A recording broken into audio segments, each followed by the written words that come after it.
अक्सर देखा जाता है कि जब कोई बड़ा अधिकारी जिले की कमान संभालता है तो शुरुआती कुछ दिन गुलदस्ते लेने और मुलाकातों के दौर में निकल जाते हैं। लेकिन रीवा के नवागत कलेक्टर नरेंद्र कुमार सूर्यवंशी के तेवर कुछ अलग ही हैं। उन्होंने साफ कर दिया है कि वे एसी कमरों वाले साहब नहीं हैं, बल्कि जमीनी हकीकत देखने वाले जनसेवक हैं। पदभार ग्रहण किए अभी ठीक से 8 घंटे भी नहीं बीते कि कलेक्टर साहब एक्शन मोड में आ गए। लेकिन चौंकाने वाली बात यह नहीं थी कि वो फील्ड पर निकले, बल्कि चौंकाने वाली बात यह थी कि उनके जाने का अंदाज।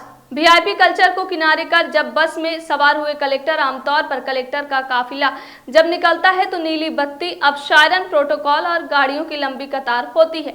लेकिन नरेंद्र कुमार सूर्यवंशी ने सबको हैरान कर दिया। वे अपनी लग्जरी गाड़ी छोड़ जिला पंचायत सीईओ मेहताब सिंह गुर्जर और अन्य अधिकारियों के साथ साधारण बस में सवार होकर निकल पड़े।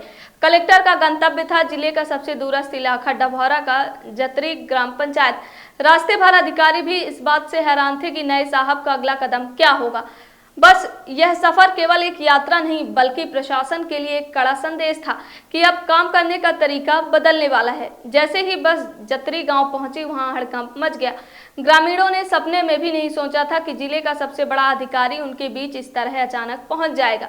कलेक्टर सूर्यवंशी ने किसी औपचारिक मंच का इंतजार नहीं किया, बल्कि सीधे ग्रामीणों के बीच जा बैठे। उन्होंने शासन की योजनाओं की जमीनी हकीकत जानी।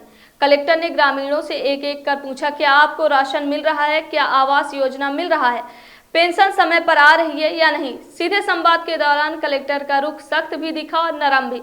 उन्होंने साफ कहा कि योजनाओं की फाइल केवल दफ्तरों में नहीं दौड़नी चाहिए, उनका असर गरीब के घर चूल्हे तक दिखना चाहिए। निरीक्षण के दौरान कलेक्टर नरेंद्र कुमार सूर्यवंशी ने मौके पर मौजूद अमले को सख्त हिदायत दी। उन्होंने कहा कि प्रशासन का मतलब केवल आदेश देना नहीं, बल्कि सेवा करना है। अंतिम छोर पर बैठे व्यक्ति को अगर योजना का लाभ नहीं मिल रहा है तो अधिकारियों की जवाबदेही तय की जाएगी। उन्होंने ग्रामीणों से भी अपील की है कि वे अपने अधिकारों के प्रति जागरूक बने, अगर कहीं कोई समस्या आती है तो सीधे अवगत कराएं। इस दौरान जिला पंचायत सीईओ मेहताब सिंह गुर्जर भी लगातार फीडबैक नोट करते नजर आए। मात्र 8 घंटे के भीतर रीवा से डभौरा के जतरी गांव तक का यह सफर बताता है कि आने वाले दिनों में प्रशासन की रफ्तार क्या होने वाली है। नरेंद्र कुमार सूर्यवंशी के इस बस दौरे ने जिले के सुस्त पड़े सरकारी तंत्र में जान फूंक दी है। अब देखना यह होगा कि साहब का यह तेवर आने वाले समय में जिले की सूरत कितनी बदल पाता है।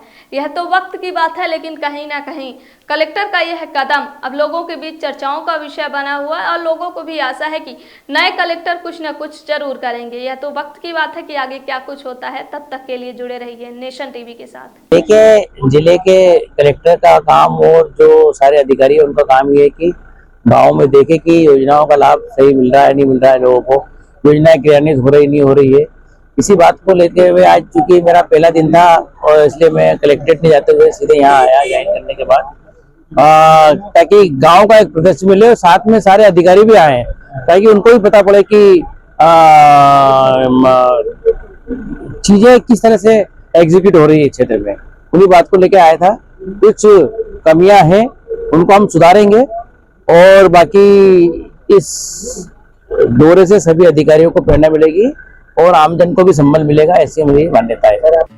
श्रवण कुमारी senior secondary school Chirhula Rewa, जहां इस समय चालू है फ्री एडमिशन। जल्दी आएं और अपने बच्चों के बेहतर भविष्य के लिए एडमिशन करवाएं। नर्सरी से 12वीं तक